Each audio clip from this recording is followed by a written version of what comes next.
Hello, this is Scarlet and Rage podcast. I am Michael, the voice of reason. This is my co-host Jay, the voice of rage, and coming to you after a big Indiana win over the weekend, a convincing win for the most part.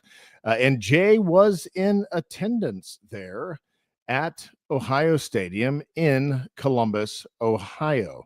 And so we're going to talk about his game day experience. We're going to talk about the game itself, obviously, and a few other subjects along the way. But one thing I would like to point out is a coincidence, maybe a little sign of destiny that we're beginning to see with this Ohio State Buckeye team. There are some similarities between the 2014 team and this 2024 team, Rage. I am beginning to see a pattern here. Number one, this is the first year of a new playoff structure. 2014 was the first year of a new playoff structure. This team was one loss. The 2014 team was one loss. The losses were a bit different. This one against the number one team in the country, 2014 against a not very good Virginia Tech team. However, both teams were pretty much written off by a good portion of the fan base at one point. And in 2014, the next to last game of the season was the Indiana Hoosiers. And it found the Buckeyes in a close battle against a not very good Indiana team that took 3 touchdowns by Jalen Marshall and 1 punt return for a touchdown. The last punt return for a touchdown since this past Saturday against the Indiana Hoosiers. I am starting to see some patterns line up. And last, 2014 was laden with major impactful injuries, obviously, that season in the quarterback position. This year on the offensive line with the 2 best offensive linemen going down. And just when you think the team's down and out, the new combination starts to click and look about as good, if not maybe even a little better than the old. So a lot of similarities there, Jay, about this 2024 team. I am optimistic about what I saw. I believe that this team really has a chance from what I am seeing across the country. And you had a bird's eye view there in Ohio Stadium. Tell us a little bit about what you did this weekend before you get into what you saw there in Ohio Stadium and what you've had going on.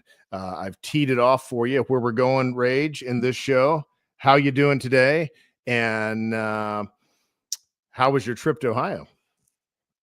Michael, man, you have me feeling all excited over here. I was hoping you'd keep talking dirty to me after all that. I was starting to feel really excited there, man. I had to control myself a little bit with all the optimism, man. So yeah, man, I really enjoy. I don't know. There are a lot of similarities. I can't deny that.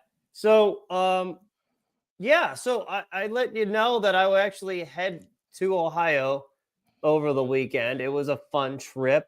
Michael, before we get into all of that, did you happen to see the Browns and Steelers playing conditions on Thursday night? I did not see those. I heard that it was a snowy, a winter wonderland, but I did not watch the game myself. Yeah, I watched the second half, and it was an absolute well, I'm not calling it a blizzard, but it was pretty snowy, man. And they actually had to draw virtual lines on the field to show the yard markers and stuff. It was actually really interesting. And were they playing in Cleveland or Pittsburgh? They were playing in Cleveland. Oh, that's no surprise. Yeah, I don't know. Yeah, man, it was I don't know. I don't care for either. Oh, I hate the Steelers. I mean, the one game I cheer for the Browns all year, it's that one. But I hate the Steelers with every fiber of my being. But I will say that just it was just a spectacular sight to see in a way. I think football should be played indoors in pristine conditions and all that, but it is cool to see something like that every now and then. What do you think? Yeah, I like it. That's the one thing that goes away if we go like, kind of the trend we're going to everywhere having an indoor stadium. I get it, the economic reasons behind it. It's hard for the Clevelands of the world to justify continuing to play outside when they can put a dome up and bring a lot of revenue to the place by having playoff games, potentially a national championship site, potentially a Super Bowl site.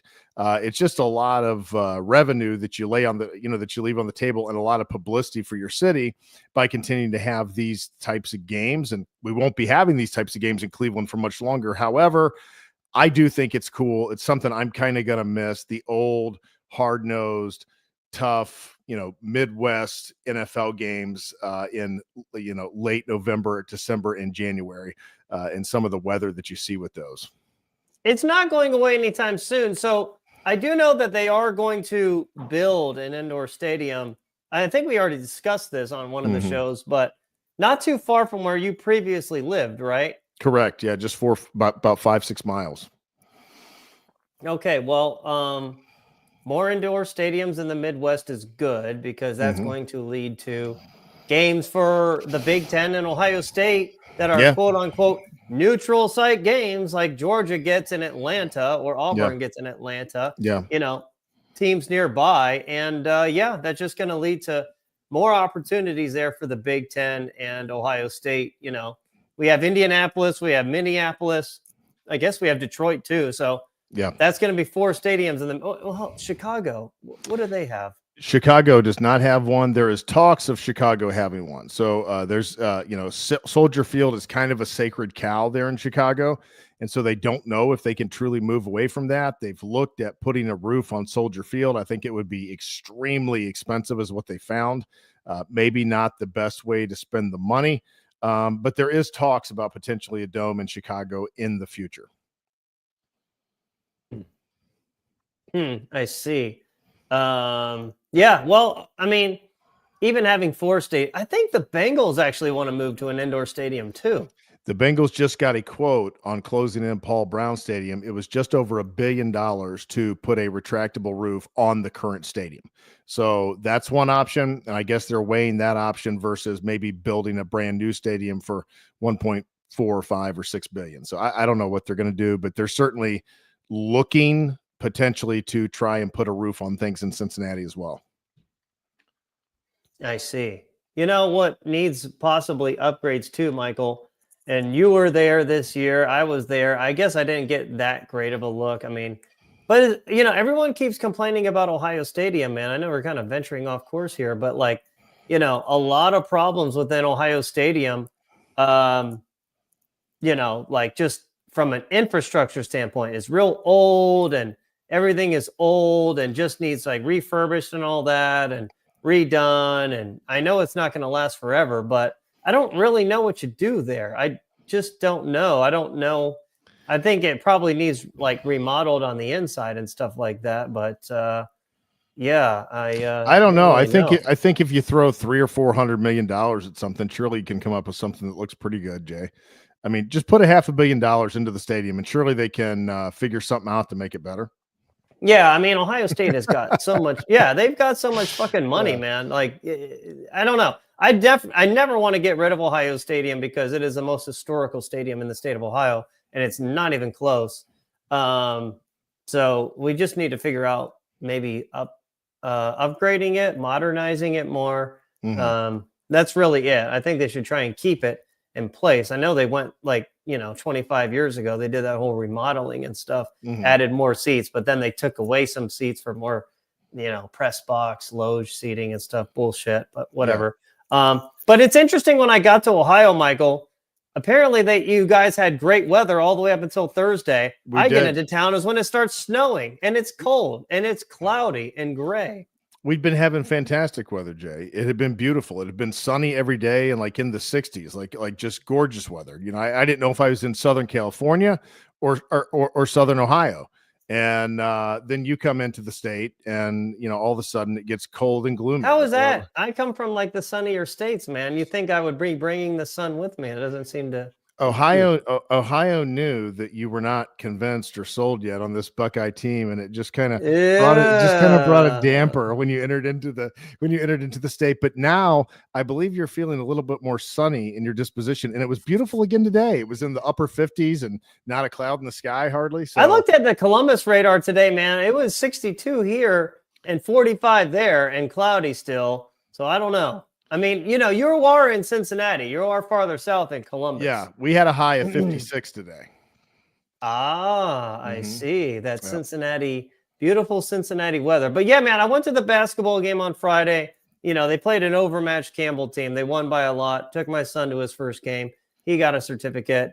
Did some cool stuff in the area. But yeah, man. So I got to be honest. Let me just start off now that we're going to get into the game. I just want to say, Rage.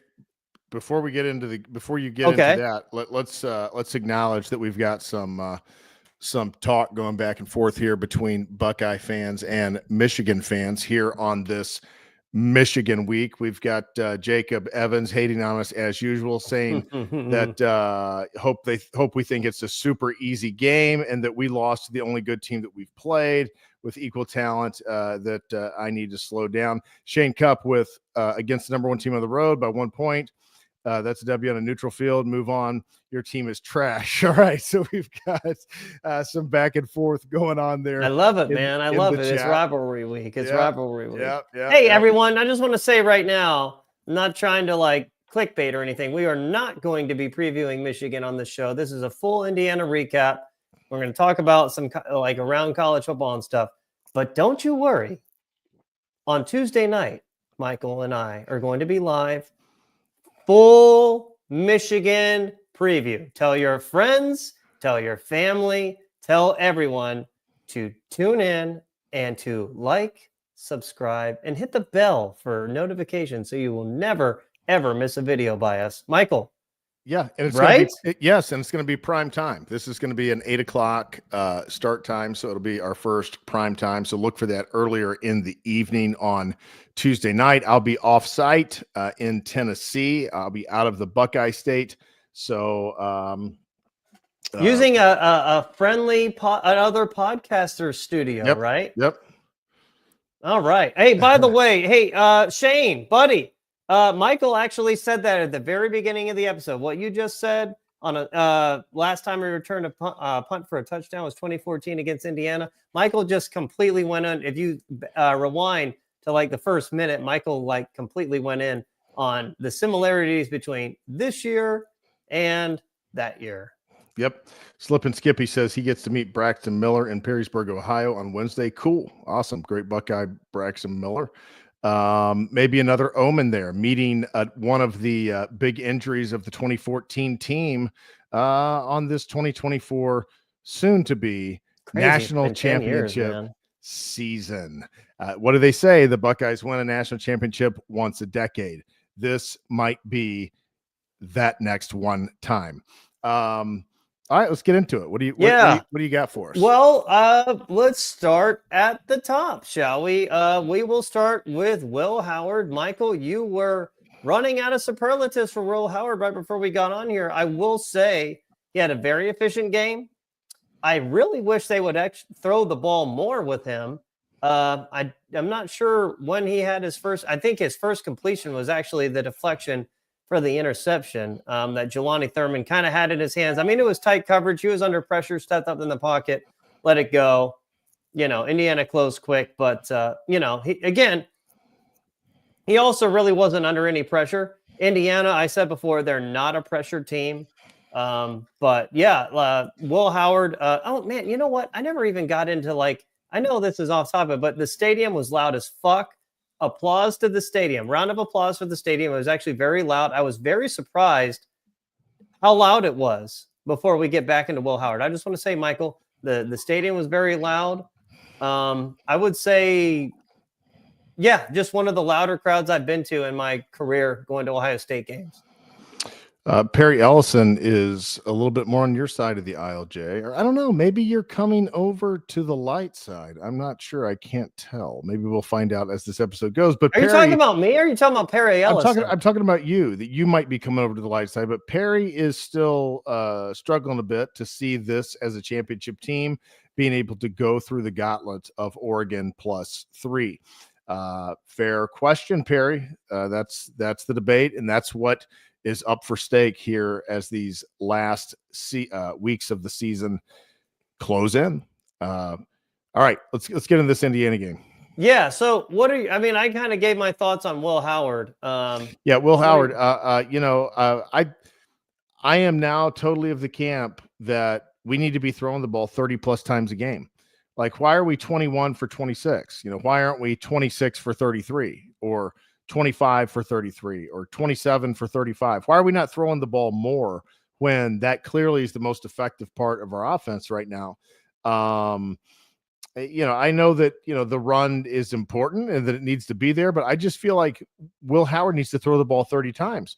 We threw the ball 26 times and we barely targeted or really got any, good looks at JJ Smith, the best receiver on the team. So, yeah, I think we got to be throwing the ball more. Will Howard is showing that he can hit the short throws. He can hit the timing throws. He can hit the intermediate throws. He hit some very nice intermediate throws this game.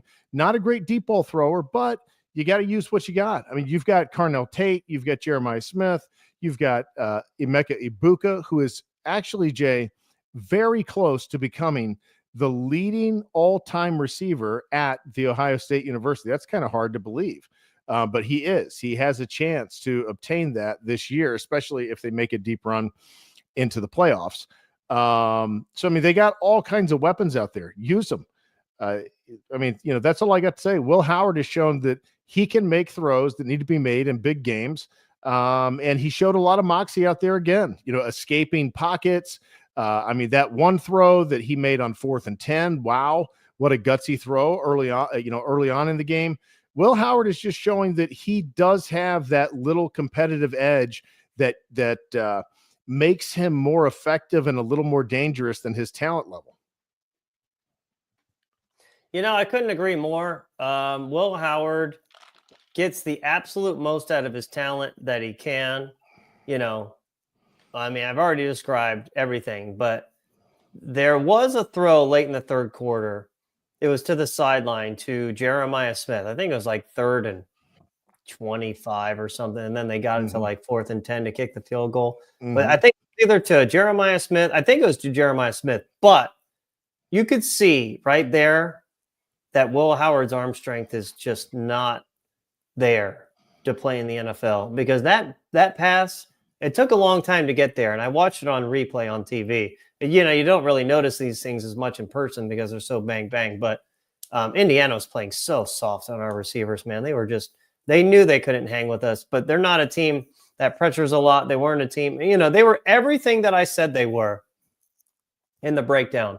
What I didn't anticipate is just the special teams mismatch. And that's why the score ended up as lopsided as it was. But Indiana was everything that I thought they were. Jay, wasn't I ridiculously close to nailing the score on this one? What was your final score? I don't even remember. It was like 38-17 or something. Yeah, well, yeah, that would be. It sounds like you're about to collapse over there. You're set up, man. Yeah. If that's correct, then yeah. I picked 35-24. I thought Indiana would have a lot more success on offense, and I'll get to that in a minute. But Will Howard, would love to see him throw more. Fuck, man, the team that we're playing this week, Michigan, I'm looking at their box score right now. Davis Warren threw the ball 35 times, 26 of 35. Why isn't Will Howard putting up similar attempts there? That should be, again, this is where, we're kind of going off here, but Ohio State, I still don't believe we have a true identity on offense because we have struggles running the ball. It's like we want to establish the run, but we're not very good at it. And we're trying to establish the run with Quinshon Judkins, because let's get into let's continually move on with the running backs. We're trying to establish the run with Quinshon Judkins, and Quinshon Judkins he's very average. He's just kind of blah, as a running back. I said that at the beginning of the season, but it's starting to become more and more true. Quinshon Judkins on 2nd and goal got stood up at the line. Travion on 3rd down scores a touchdown. Like, that's not a coincidence. Travion's a better back. I think if Ohio State establishes the run earlier in the game with Travion, I think they would do better, but they're doing it with Quinshon and it doesn't work. And then they're forced to, they get behind and it's just very clunky. The offense is clunky. They only put up 315 yards. One of them was that long Henderson run at the end of the game. So, yeah, I mean, the offense is definitely still a weakness. And I think it's just because they don't have an identity. I think if they sold out and became a true passing team, throwing it 35 times a game, I think they would have a legitimate chance to win the national championship, but they just don't have an identity there. And, they need to start Travion and have Judkins spell him. Trey should be getting the ball, 65% of the time, the 35 to Quinshon, maybe mix in Peoples in there, for the carry game. That's all I'll really say about the running backs, unless you have anything to add. Yeah. Okay. So we got Bootzilla saying, what is the guy on the right talking about? He's referring to you, Jay. We have 2 great running backs. We don't need, or maybe he's talking about me. We don't need to be wasting the ball, throwing it all the time. Well, the problem is we hardly ever rush. If he's looking at me, I mean, it's a guy on the right. You look on the screen, it's me. Okay. Well, I mean, the issue with the running backs is, we do have 2 good running backs, but we're just not a great run blocking team. And we never have been really under Ryan Day. And we struggle to rush the ball for 100 yards. And, we're throwing the ball very effectively. So, I'm not insinuating give up on the run, but I'm insinuating I would rather see Will Howard throw 5 more balls than see, Quinshon Judkins, rush for 2.6 yards a carry. And this isn't, necessarily super new with Quinshon. He's struggled for a while now. And so if we are going to run the ball as much as we are, you've got to flip the carries, 14 for Travion and 8 or 9 for Quinshon, because Travion has just been the more effective back all season. Yeah, and Bootzilla, man, we have one tremendous back. We have one other above average back. I mean, go back and watch my preview of Quinshon Judkins in the offseason. I looked at his film in Ole Miss.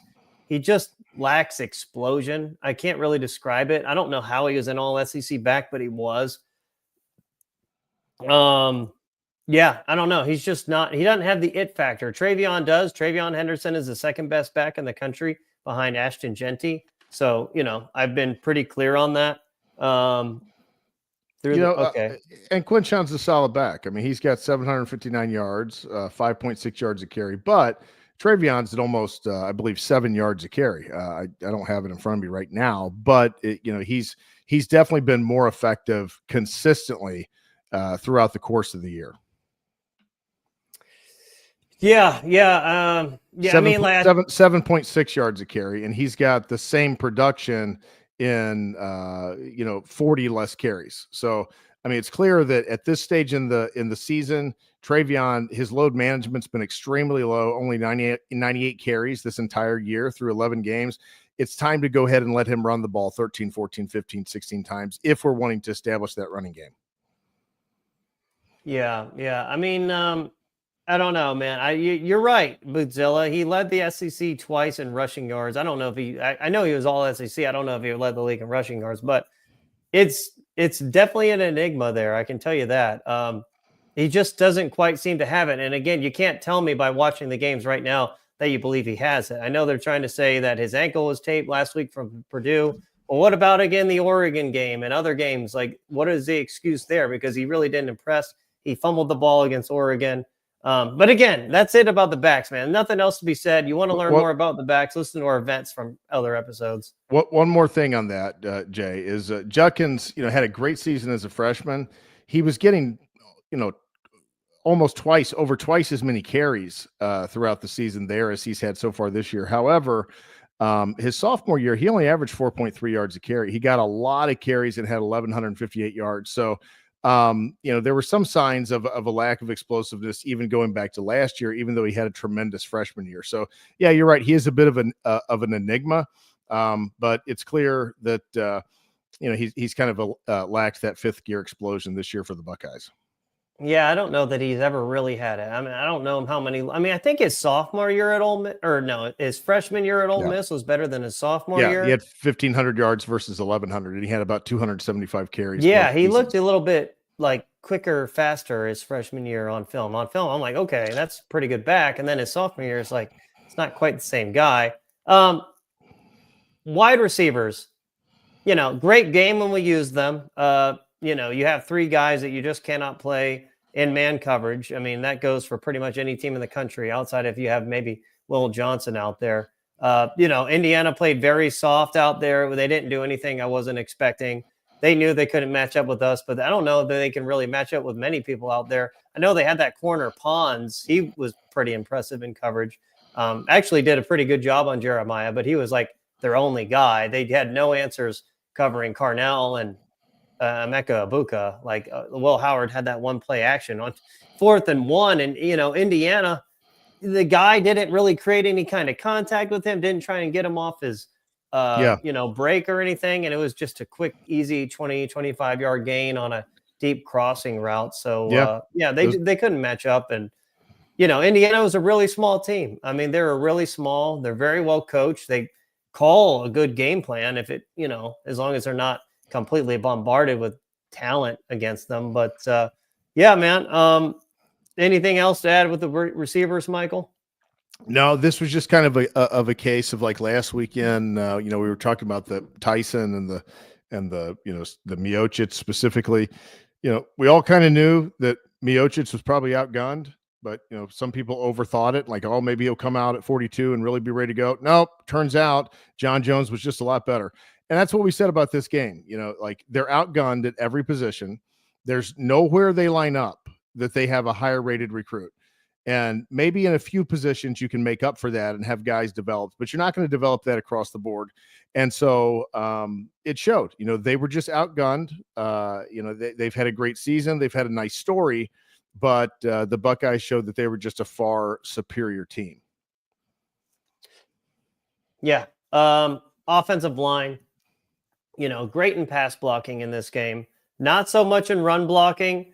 Like I said, Indiana was not a high pressure defense in terms of number of guys they would bring. So hard to judge much in pass blocking against a team that doesn't ultra pressure. And yes, I did post this on our page, but Seth McLaughlin, losing him for the year. Fuck, man. That is just so sad. And it's terrible. Like, I don't even know how he hurt his foot, man. I've heard rumors that he hurt it in practice. I heard rumors that he hurt it like moving a TV in his like dorm room or apartment or something. Michael, did you ever get confirmation on that? No, I don't. I don't know exactly how he tore it. But didn't he tear his Achilles? Yes, he did tear his Achilles. Yeah, so done for the year. Yeah, major injury there. Interestingly enough, PFF, for whatever it's worth, I know it can have some screwy things at times, but I did see on X that Saraveld and Hinsman graded out the two highest on the team according to PFF. So that's encouraging that both of those guys that have been plugged in are seemingly, at least according to PFF, playing at about as high a level, or you could even say this week, a higher level than any of the other linemen that had been in there previously. So that's a good sign, something that I thought was encouraging. Look at Salty Balls. Already he's banging the cheerleader and tore something. Fuck, man. That must be some wild and crazy sex. Igmanosin needs Giving a lot me of some ideas over here. I'm so tired of people saying the game against Michigan doesn't mean anything. We lose and then they don't get. Who the fuck said the Michigan game doesn't mean anything? Who said that? Yeah, I mean, I don't know who. That would be a ridiculous thing somebody to say. On drugs, somebody like high on life or high on something. I mean, we're 0 in the last 3 versus Michigan, and we haven't beat them in 5 years, Michael. It's been 5 years since we've beaten them because they didn't play them in 2020. Yeah, it's 5 years ago. Yeah, 5 years ago. It's been 5 years since we beat Michigan, and this is the only way to the Big Ten championship game to avenge the Oregon loss is through the Michigan Wolverines. So this is a massive game. This game is as big as it gets. This game is colossal. This is Michigan to get. Hey, Michael, let's not get too carried away here, man. We'll get to Michigan. We'll get to them. Right. Don't worry, everyone. We will preview Michigan, and trust me, it is going to be a treat. It is going to be a special episode. We hope you're all here on Tuesday night, but this is about recapping Indiana, and we're going to stick to it. Michigan will have their time. Don't worry. We're out for blood this time.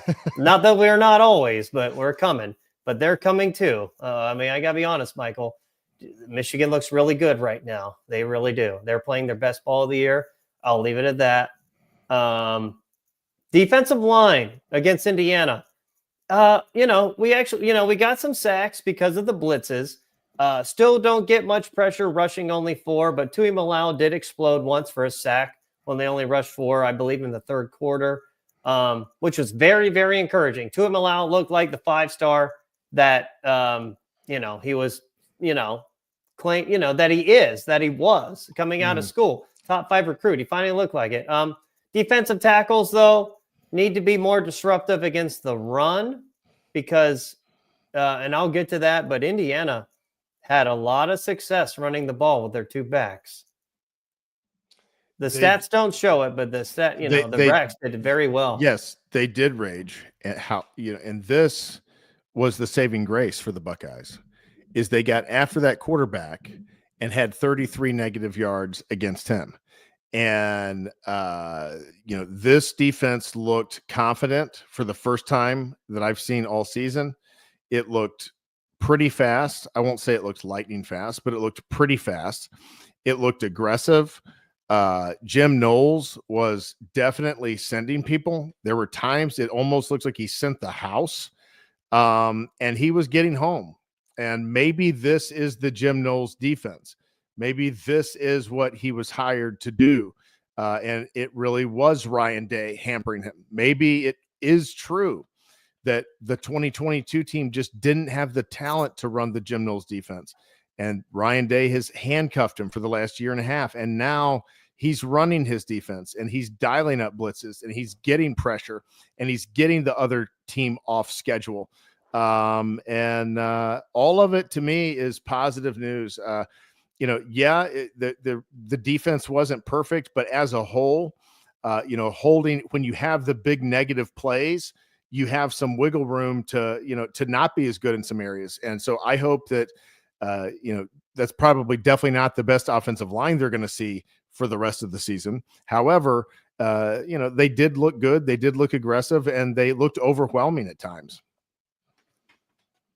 Yeah, no, well, it's almost like Jim Knowles listens to this podcast, Michael.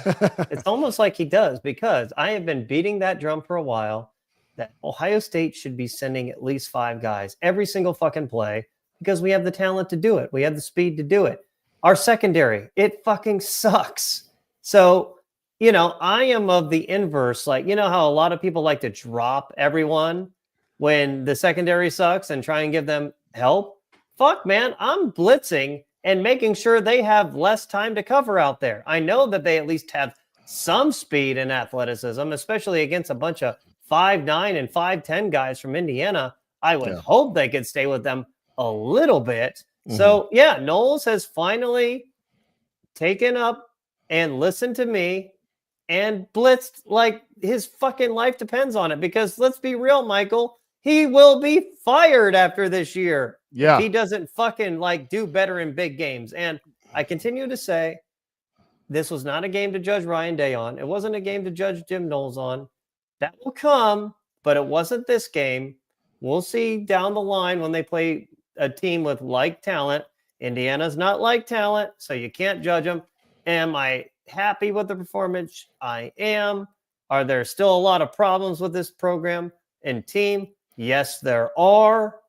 But yeah, man, I do like the scheme change because Knowles knows, like, our defensive ends. I don't know that we have a guy on the roster who can generate immediate pressure when we only rush 4. And it's like, because of that, you have to blitz. You have to blitz. You have to, or you're going to get we don't have Michigan's defensive line. We don't. Michigan's defensive line is better than Ohio State at every single spot.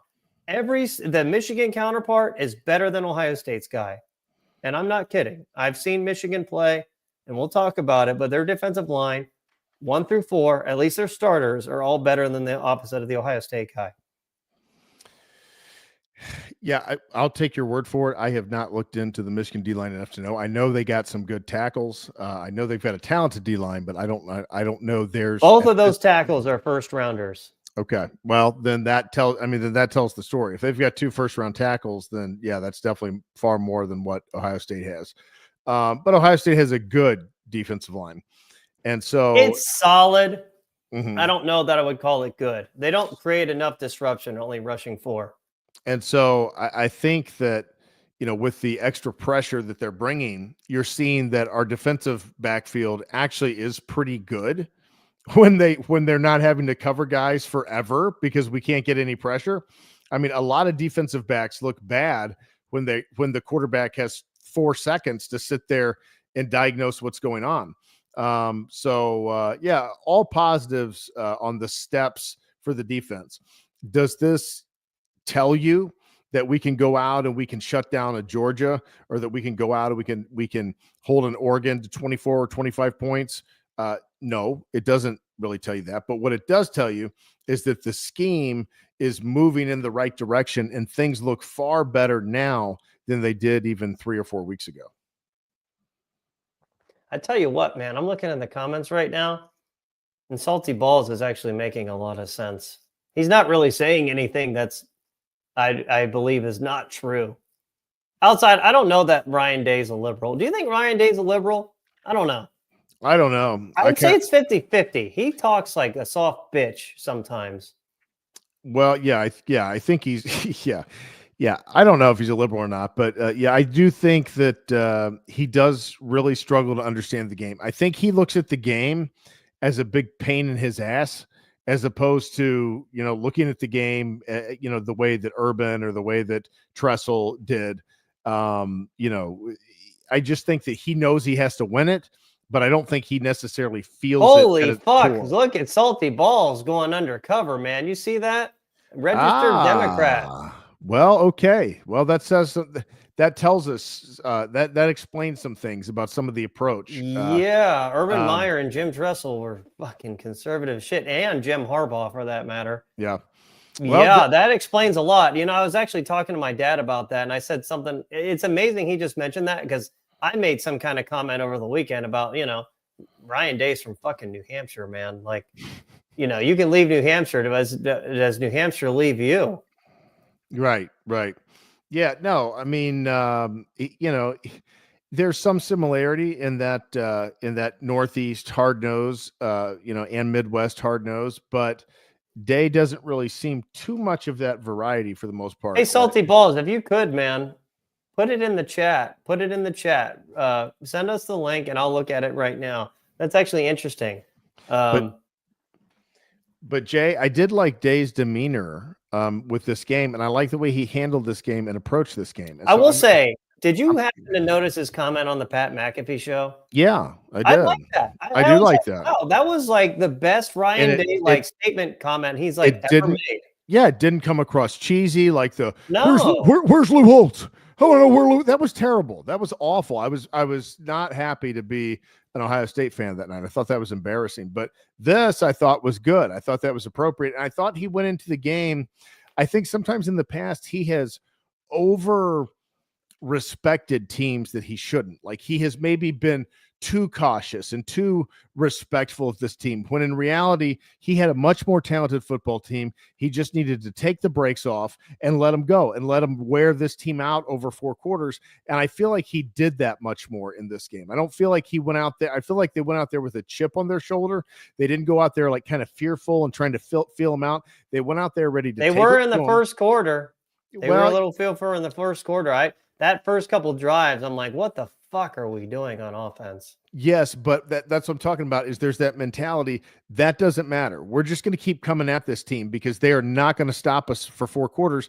And that's what we did. We just kept grinding at them, and the talent started to overtake them. And so I liked the approach. It wasn't an overly conservative, respecting Indiana too much. It was you're the little guys. This is big boy football. You disrespected us.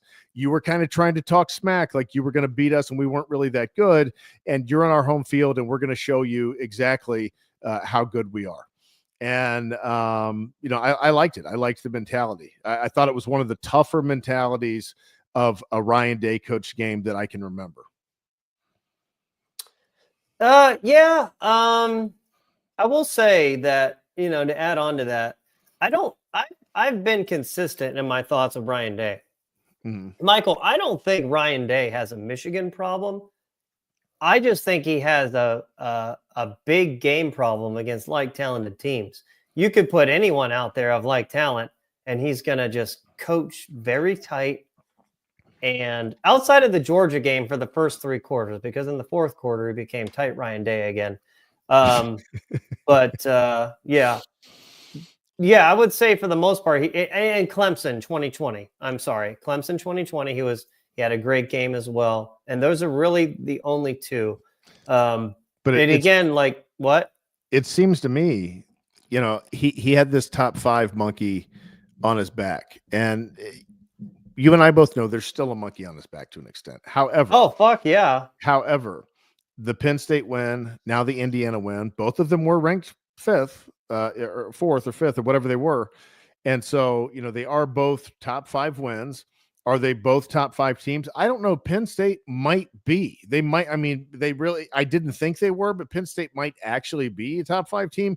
Indiana is not. But nevertheless, I think that he's growing in confidence.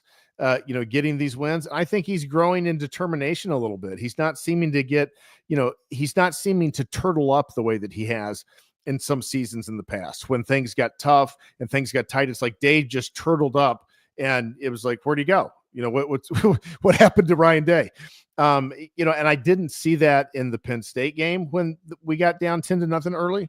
And I didn't see that in this game either. So, again, until he totally proves it against an Oregon, there's still going to be some skepticism, but I like what I see. I think he's taking steps. And I had kind of given up on him taking steps. I thought he was just always going to be the same.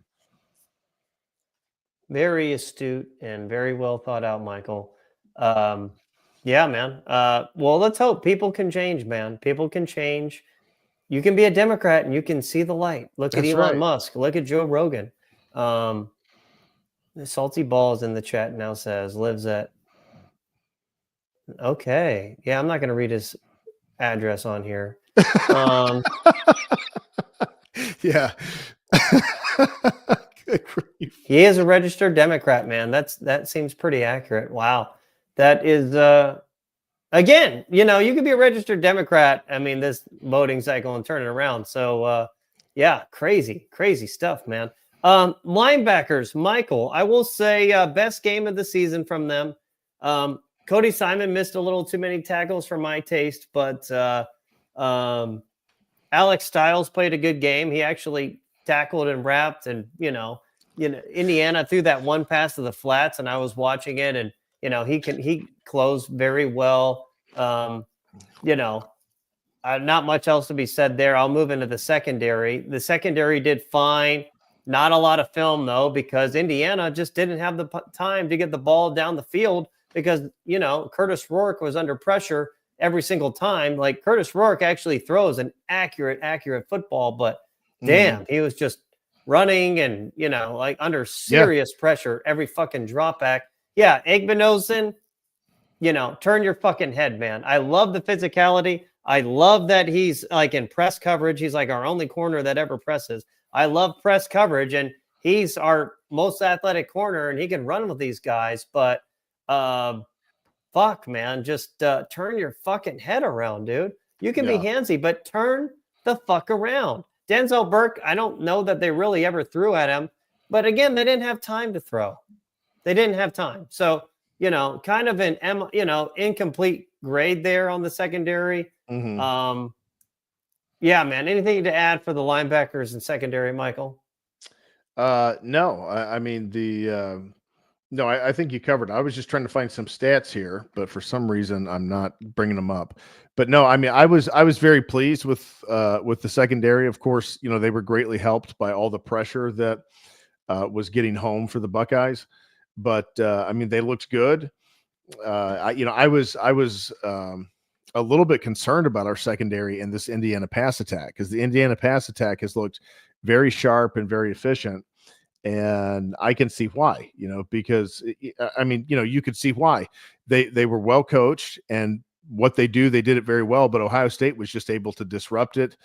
Curtis Rourke had 7 carries for minus 33 yards. I mean, that's huge. I mean, when you get a quarterback going backward that much, that is very hard for an offense to get off of roller skates.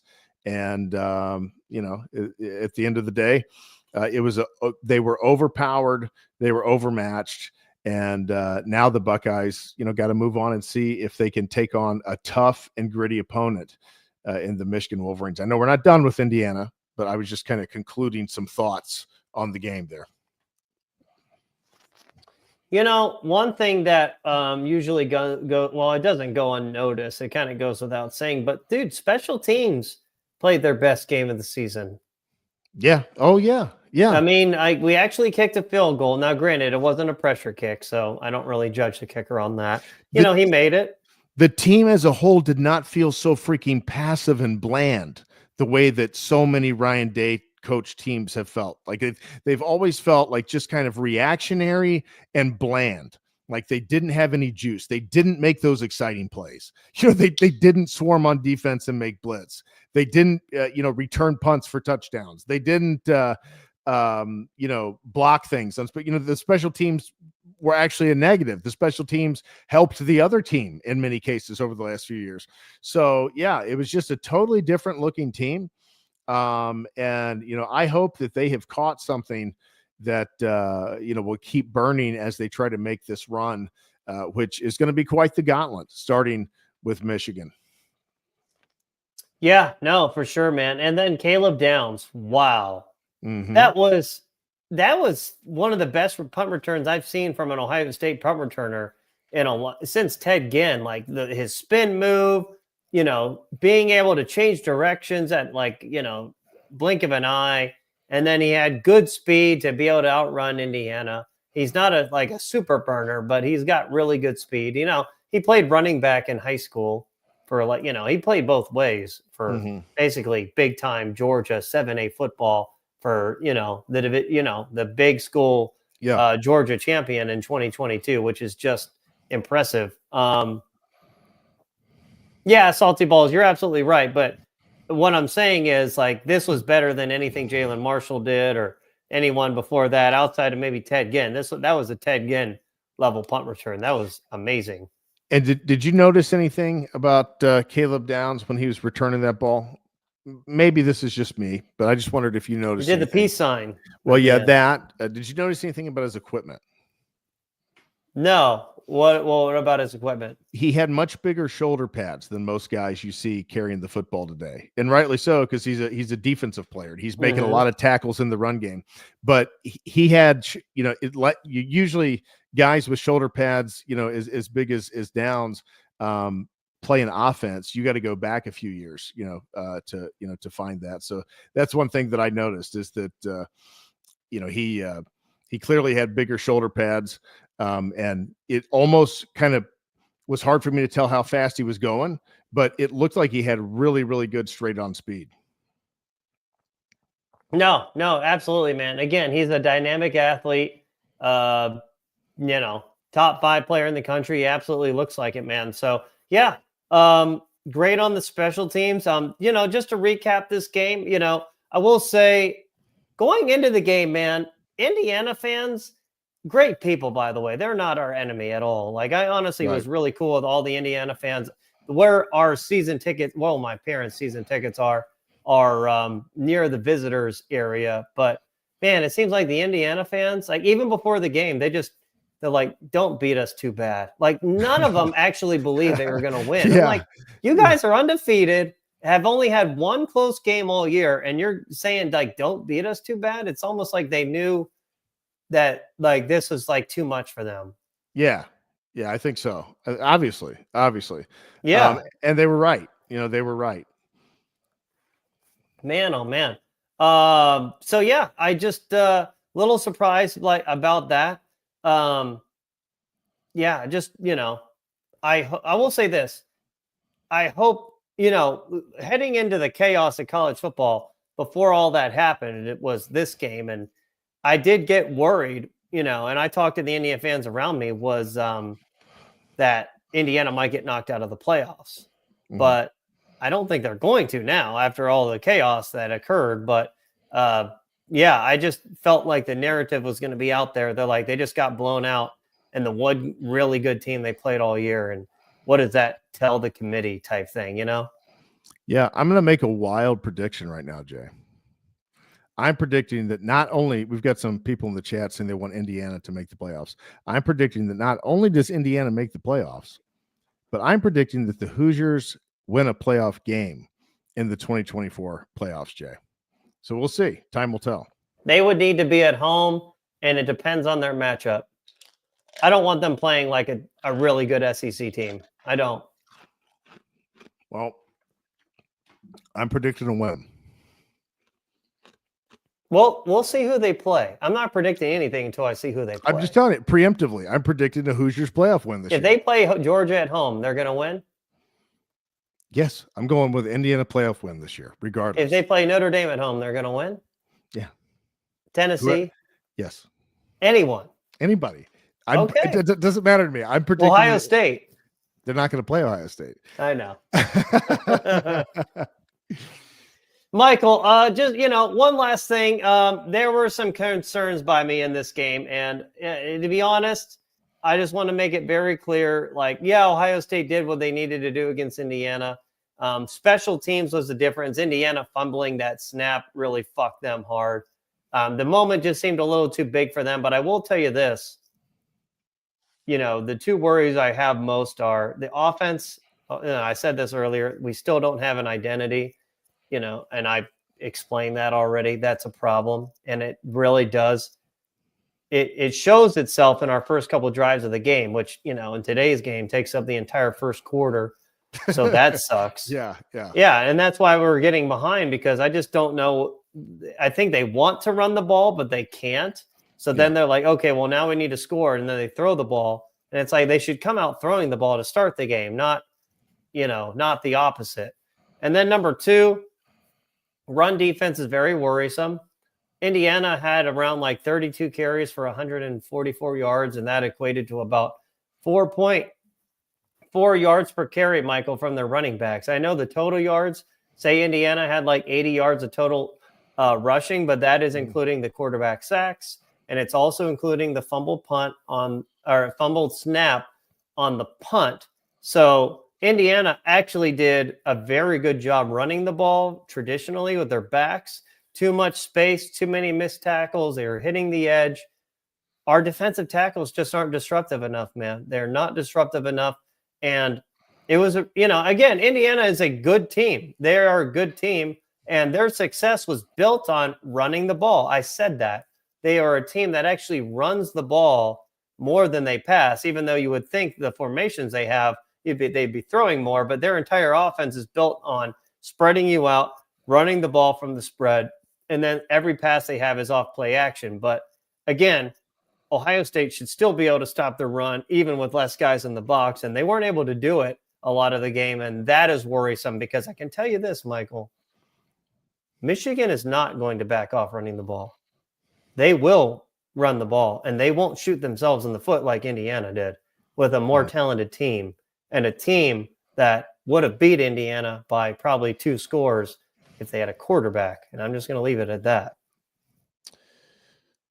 Well, I am not anticipating any Tim Biaka-Batuka-like performances from the Michigan running backs this weekend. I don't know if you remember that one, Jay. Were you too young for the Tim Biaka-Batuka fiasco? Yeah, I was a little too young for that one. Yeah, I remember it. But yeah, just ran all over the Ohio State defensive line. I'm very much aware of what he did. I just didn't watch the game. Yep. Yeah, I don't think the run problem. I think if they can continue to get pressure like this, the run defense is fine. I mean, you can give up some yards on the ground if you can get teams behind the chains, several times a game for, 2nd and 17s and 3rd and 12s and those types of things. But they got to continue to get pressure. That's the key. Yeah, man. Yeah, they need to be able to stop the fucking run.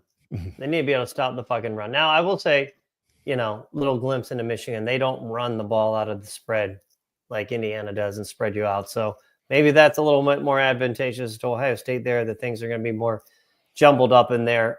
Reading the chat right here, most people are happy for Indiana, want to see them in the playoffs. Yeah, a lot of love for Indiana. I don't really have a problem with Indiana. I don't have a problem with Kirk Cignetti either. He's somebody that just needed to say off the wall type shit and bring attention to the program. And I honestly have no problem with it. Salty Balls is entertaining the possibility of jumping ship and becoming an IU fan there. Jay, what do you think about that? I mean, if you like basketball enough, you can do that, but I don't know that Indiana football is ever going to get to the level that he wants. Like Indiana basketball is actually very much underachieved. Yeah. But yeah. Yeah. Okay. Slip and Skippy. That's a great point. Michael, let's talk about the world of college football, man. I know you were tied up in a lot of bullshit over the weekend, but man, was this a crazy fucking week for football or what? Yeah, it really was. It was a wild week. I mean, I got to see enough of it. Obviously, I saw the Buckeyes. I did see big chunks of the Alabama game. Man, I mean, this is the craziest college football season I could remember in a long time. I can't remember the last 2007. You think so? Yeah, probably so. Yeah, probably. Yeah, I would say so. Yeah. It reminds me of 2007. That was a year that we needed playoffs for sure. Again, there aren't many, but that's one of them. 2000. A lot of times, like the best teams just didn't end up playing each other more as well. Like, I've said it myself a few times, like USC football under Pete Carroll had the best team in the country like 3 more times other than the championships they won. And they just never got a shot at the SEC, and everyone wanted to see it, but we didn't get to see it. Hey, have you ever thought about that in 2014, had that not been the first year of the 14 playoff, there's no national championship that year? Because if Ohio State is having to make the BCS national championship like they would have in 2013, then they're not going. Alabama would have been playing, or no, Oregon would have been playing Florida State, and both were undefeated.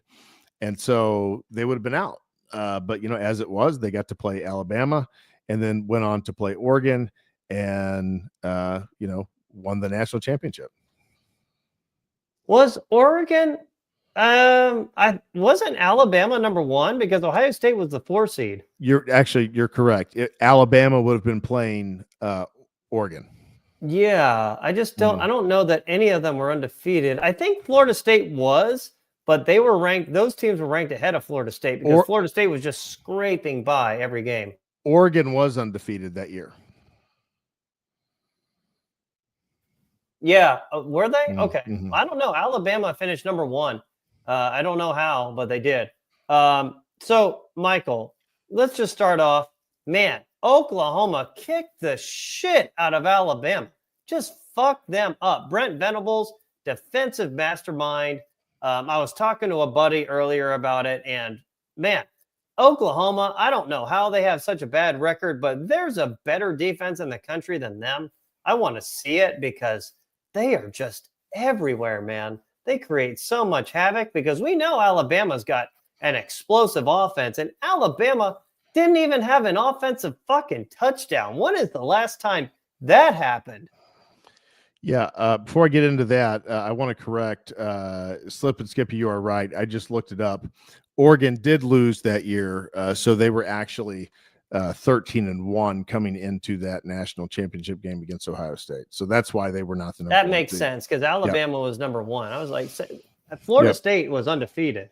Florida State was undefeated, right? They finished which is odd, but I mean, crazier things have happened. So it actually would have been Alabama. It would, if it would have been the previous year, it would have been Alabama versus Florida State for the national championship. I don't know. It would depend on what the BCS would have been. I mean, it probably would have been Florida State considering they were undefeated, but right. I mean, I don't know what their schedule was like. I mean, that was 10 years ago. I know they basically struggled in every game. It could have been Oregon, or I mean, it would have been Florida State or Oregon. We'll they were also Alabama. they were also the defending national champ. So like it's hard to leave out an undefeated defending national champ. Yeah, man. Oklahoma, thank you for them. That's a team. Alabama, Dad wanted nothing to do with them. Thank God they're gone. Another team I wanted no part of, Ole Miss, man. Ole Miss, I swear, Ole Miss just keeps getting hit with some terrible injury bugs, man, because Trey Harris, as much as I like Jeremiah Smith, Ryan Williams, Trey Harris is the best wide receiver in the country. Ole Miss got out to a lead against Florida with him, and then he got hurt again. He didn't play for the rest of the game. Does that make a huge difference? Do they beat Florida with him? I think they do. I think they would have beat Florida had he not gotten hurt, but he got hurt. And now Ole Miss season is over. Florida's got another really good defense in the SEC. Great defense played by the Gators, but, Ole Miss is just unlucky, man. They're just unlucky. And if there's anything that this past weekend has taught me, man, and I've already known this, is the depth of the SEC is just not something to be trifled with. It is just everlasting. And every team has got NFL players, every single one, except maybe Vanderbilt, but it's close there. Every single team in the SEC has got somebody who's going to play in the NFL. They have got a 5-star somewhere. You seem like you're more impressed with the SEC than I've ever heard you. And I'm the total opposite. I'm less impressed with the SEC than I've ever been. I think they're more beatable and they're more vulnerable now than they have ever been. It is right there for the taking. They have no great team. They have a bunch of okay teams and a couple of pretty good teams. And yeah, they have more okay teams than the Big Ten does. But as far as the upper end talent in the SEC, I just don't see it this year. Georgia, they're somewhat dangerous, but I mean, their offense is not good. It's not a super dangerous offense. Who else? Alabama, no, they're gone. LSU's not very good. Ole Miss isn't very good. They're gone. So, I mean, there's just not Texas is a good team. And so you got Texas and Georgia. And I like Ohio State's chances versus both of those teams. The teams left. I mean, Georgia is still left. Who? I mean, like somebody said, Colorado lost. I wasn't scared of Colorado. They're kind of irrelevant to me. I respect what Dion has done, but they just don't have the talent on the lines or anywhere else to be like, something I would be worried about. Other teams that lost. I mean, this is why Indiana is going to make the playoffs. BYU is done. Who else? Penn State survived. You know who's actually a team that needs to be talked about more, Michael, on the national scale? Who? Notre Dame. Yeah, they're very good. Notre Dame is fucking good. Notre Dame is really fucking good. Like, they can run the ball. They play good defense. They have shut down Army and Navy's running game. Now, yeah, they're undersized people, but I feel like a lot of teams, get lulled to sleep by their offense and stuff and just don't want to play physical. Notre Dame plays physical, man. They play physical with those teams, and they absolutely destroyed them, both of them. What about Jay? Mm-hmm. I can see it now.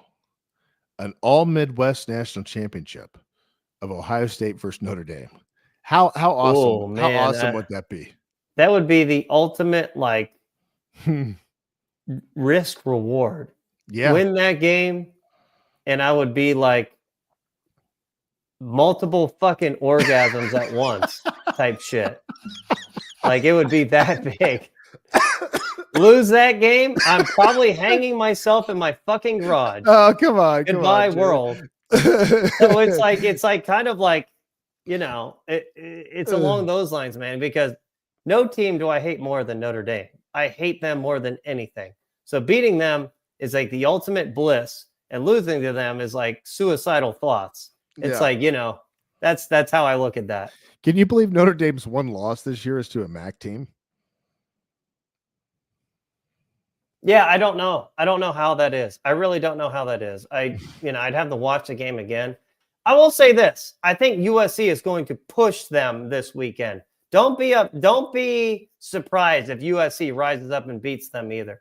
As good as Notre Dame is, USC has still got talent. USC's got nothing to lose, and they are going to throw everything they have at Notre Dame, and they're at home. And that's Notre Dame's last really hard game. It's their only other hard game other than like Texas A&M. Jay, as much as I would love to see the Ohio State Notre Dame national championship matchup, I'm rooting for the Trojans because I'm always rooting for the Big Ten against Notre Dame. Oh, yeah. I'm rooting for USC for sure. Now, I will say this. Win or lose, Notre Dame is still in the playoffs. They've done enough to this point, especially with all the chaos, and they've looked really good and passed the eye test. They're not getting kicked out of the playoffs losing to USC. As long as they don't get like totally blown out, which I don't see happening, they're in the playoffs.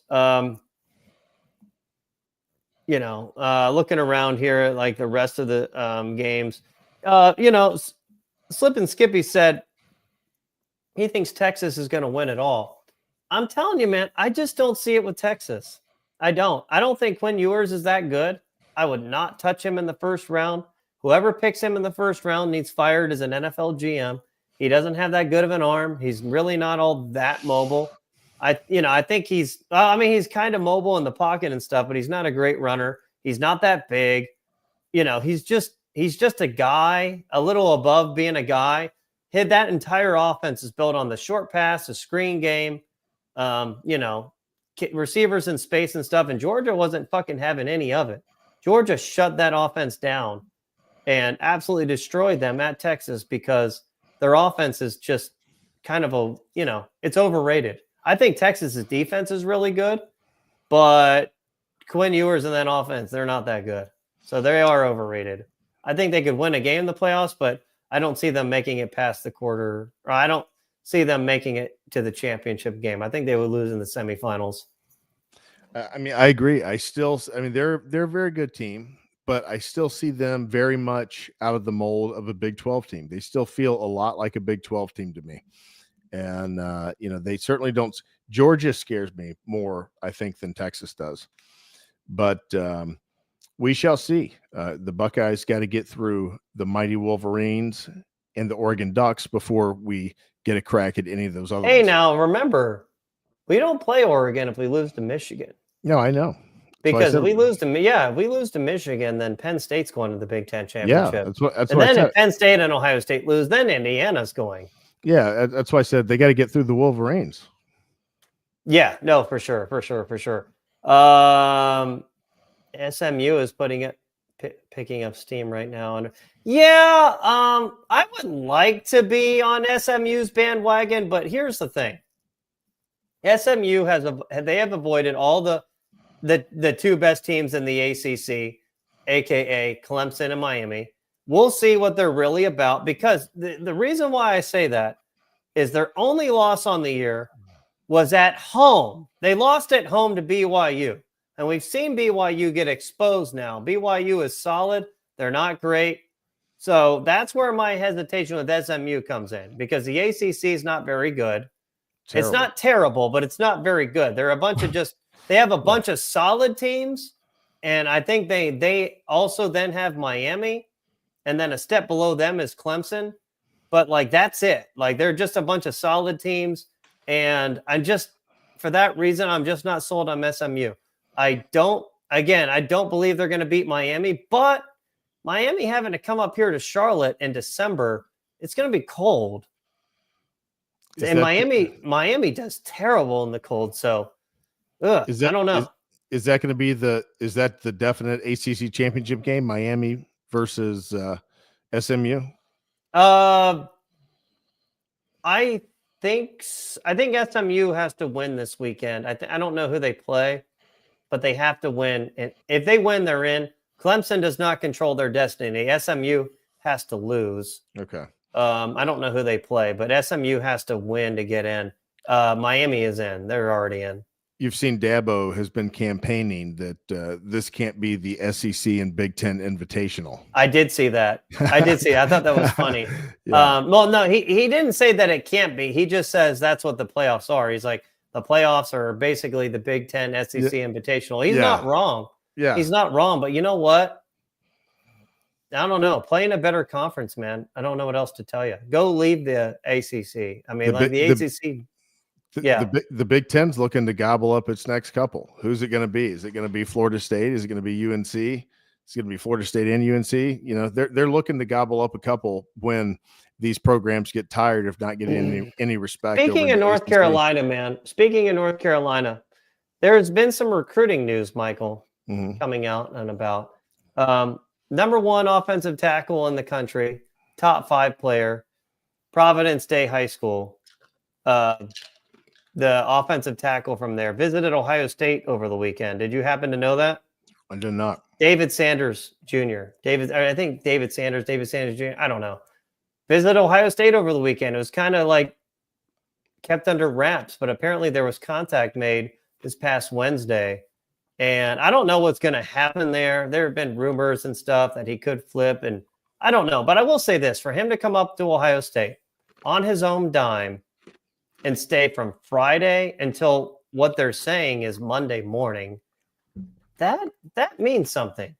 I don't know what's happening there, but that absolutely means something. That is an unofficial visit that he's staying the entire weekend and then some.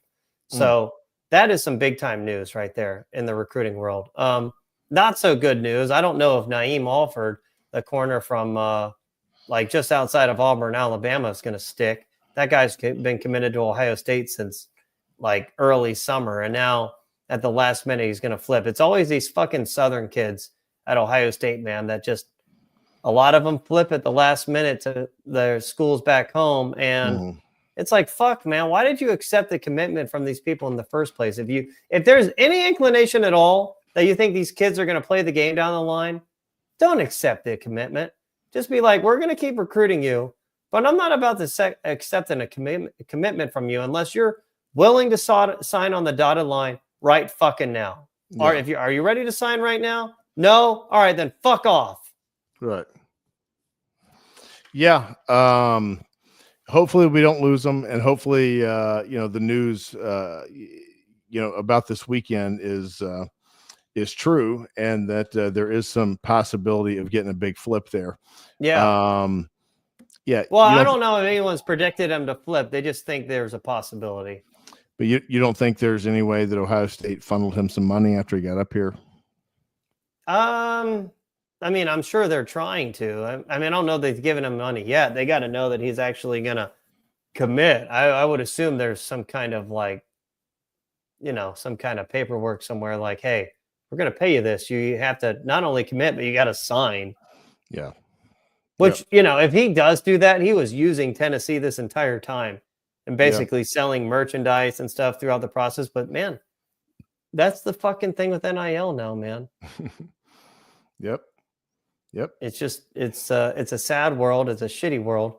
But at the same time, through all of this bullshit, Ohio State basketball starting center is supposedly linked in some gambling scheme. And I'm not sure he's going to play the rest of the year. And that is an absolute death blow to the season. Aaron Bradshaw. Wow. Yeah. So, yeah.